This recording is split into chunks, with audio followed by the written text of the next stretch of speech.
sezansi kulo lonke izwe lakithi i-Afrika ngisanda ukuthi nginibingelele.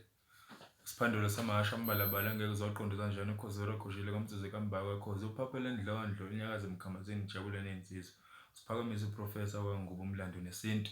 Yena lo nibingelelayo njenga namhlanje. Ngingaqala nje inkulumo yami emfishane.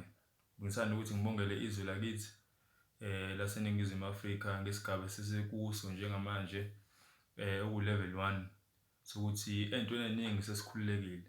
Kodwa ke lokho achaza ukuthi sikumele ukuthi siye ukuthi siphathe kahle, semele ukuthi singasesabi noma singalusabi lolu bhubhane olubizwa ngokuthi iCovid-19 ngoba lona aliphelile futhi lisakhona. Into ebalekile nje ukusiphatha kahle.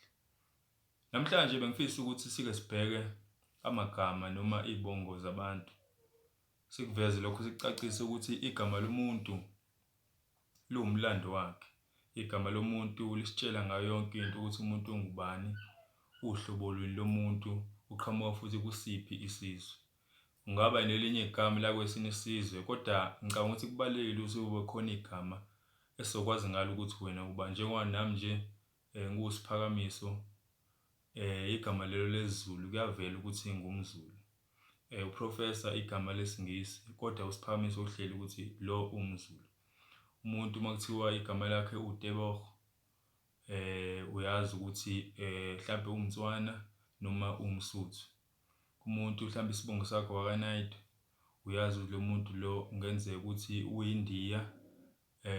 Umuntu mhlawumbe igama lakhe wakaVan Wyk isibongo futhi leso ibhunu lele. Wonke nje lokho amagama iwona sicacisela ukuthi umuntu uhlobo lini lomuntu.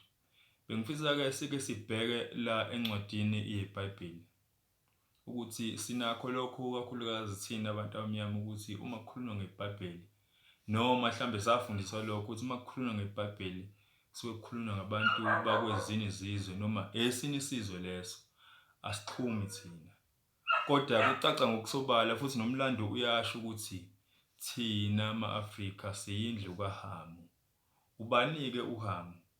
uHamu enye yamadodana azalwa uNoah okhulunywa ngalapha eBhayibhelini. Unendodana ekuthiwa uSemu, unendodana ekuthiwa uHamu, masuba nendodana ekuthiwa uJafet.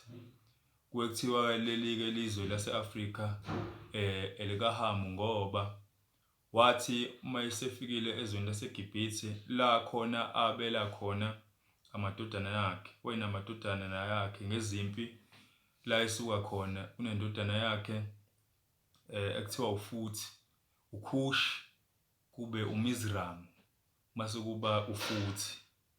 Okungangokuba izwe laseGibhithe laphathwa indodana yakhe uMizramu.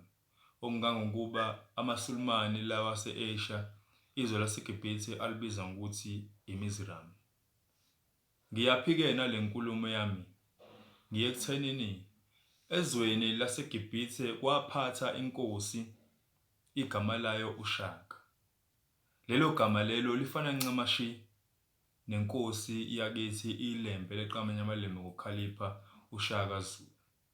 Uma ufunda incwadi yamakhosi okuqala isahluko sika 11 ivesi elika40 kucacisela ngokusobala ukuthi leyo nkosi eyayiphethe lapho igama layo kwakuShaka elifana ncamashi nenkosi yakithi kwaZulu uShaka Zulu iLembe. Uma uyifunda leyo ncwadi izokuvezela amakhosi okuqala 11 ivesi elika40. Sikhumbuleke ukuthi izibongo zenkosi uShaka azisho ukuthi uShaka akashayeki, kepha zithi isishaki kasishayeki.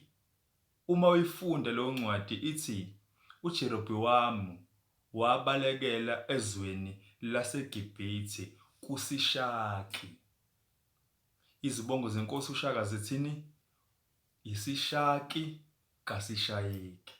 Uma sihlehla nawo umlando futhi sisondela nawo duzane sithola ukuthi indodana noma enye yamadodana yenkosi uMpande kaZulu igama layo londudane kwakunguHamu. Kanti nathi lapha e-Afrika, i-Afrika kuthiwa i-Afrika kaHamu, uHamu ozalwa uNoah. Okucacisa ngokusobala ukuthi akumele ukuthi makukhulunywa ngeBhayibheli, makukhulunywa ngabantu baseBhayibhelini bese thina siyaxwaya ngoba lokho kuveza noma kucace ngokusobala ukuthi abantu bakithi lapho. Bengifisa ukuthi sike sibhekise lokho, sikuveze futhi kucace ukuthi igama lomuntu libaluleke ngale ndlela ukuthi liyasitshela ukuthi ubani futhi uqhamukaphi. Uyabonga imambala umelume ngosithintiwe owanguba isibongo. Ngiyabonga kakhulu. Ningakhohlwa ukwenza njalo lapho ku-YouTube ni-subscribe ukuze nizothola wonke ama-message noma wonke ama-video engiwathumelayo. Ngiyabonga.